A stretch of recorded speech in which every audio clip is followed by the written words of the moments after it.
Taký umelec, bohatý, dáva bodky na obrazy. Ale hovorím, to je Londýn. Lebo mu veziem rámy na obrazy, ale osobne ho ani neuvidím. Vidíš psychomačky, mal by si mať svoju niku. Ale hovorím, nie Poľsko. Lebo v Poľsku, hovorím, ľudia sedia doma a chlastajú vodku. Tí, čo majú prachy, sa bavia v zahraničí, ale Londýn, psychomačky, hrajúce obrazy, podsvietené a vôbec iné, kurva. Londýn áno. Lebo tu keby si spravil galériu, výstavu, tak áno, ale nič moc. Raz budem mať dodávku, možno prídeš s obrazmi. Pozri si ho potom niekde na YouTube, Google alebo na internete, ale hovorím ti, tam by psychomačky sadli, ale to je Londýn. Lebo Londýn je presne taký, videl si, aké je tam umenie? Asi sa to píše tak, alebo HERC, a tu mi chlap hovorí, že ten umelec, lebo som sa zo zvedavosti spýtal kvôli tebe, aby si preklepol jeho profil. A chlap mi hovorí, že dáva bodky na obrazy a zarába za to neskutočné prachy, čiže gíč. Lebo aj decko by tam vedelo napchať bodky, ale o to nejde. Alebo že vraj raz vyplul žuvačku na obraz, rozčlapkal ju prstom a ten obraz bol najdražší. Takže hovorím, úplná kokotina, čo sa týka to, ale tvoje turbomačky, to je umenie. Hovoril som ti to už dávno, Londýn. Raz možno pôjdeme s tvojimi obrazmi do Londýna, niekde sa tam ohlásíš a hotovo. Natiahneš si ten svoj mačací kožuch až po členky a hotovo. Veziem tam 500 rámov na obrazy. Hliníkovo drevené. Za 12 000 eur. Alebo začni robiť všetky známe obrazy len k ním. Pridaj turbo. Napríklad nejakú Monu Lisu v štýle, ako by vyzerala. Neviem. Možno s natáčkami vo vlasoch. Alebo bitku pri Grunwalde, len namiesto vytasených mečov majú chlapi kokoti, to sa mi podarilo! Neviem, ty si umelec. Ľudia majú radi také ujebané veci. Ty si umelec. Mal by si mať nápady. Ja ti len hádžem to, čo mi práve v tej chvíli napadne. A myslím si, že by to sadlo, robil by si napríklad Van Gogove slnečnice s niečím úplne iným. Neviem. Experimentuj.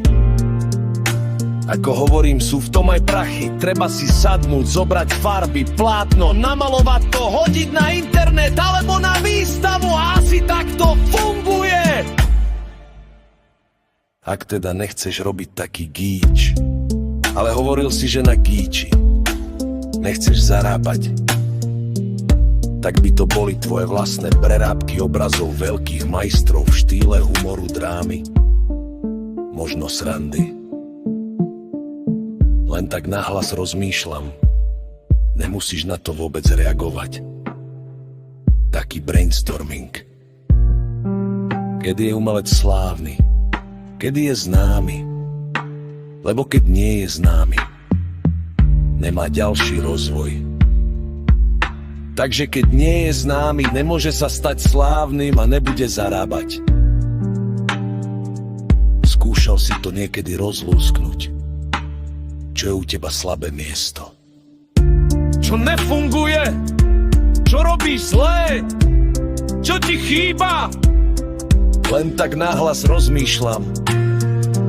Možno ti niečo docvakne. Ak chceš, dám ti Netflix. Pozri si to vzdal alebo Wine. Chcel byť najväčším umelcom na svete, ale nevyšlo mu to. a začal robiť kópie. Je tam dobrý film na Netflixe. Ak chceš, dám ti prístup. Pozri si ho, zavolaj frajerku. Sprav grécky šalát, víno, šampanské, sviečky a pozriete si to doma.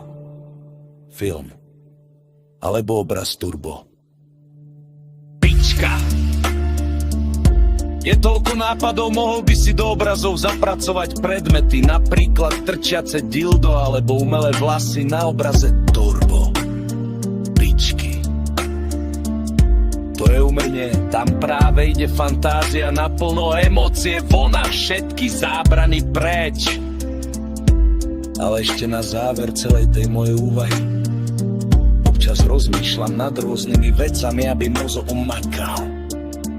A mám také stretnutie sám so sebou. Vystávnom di niečo ti chýbe po praji,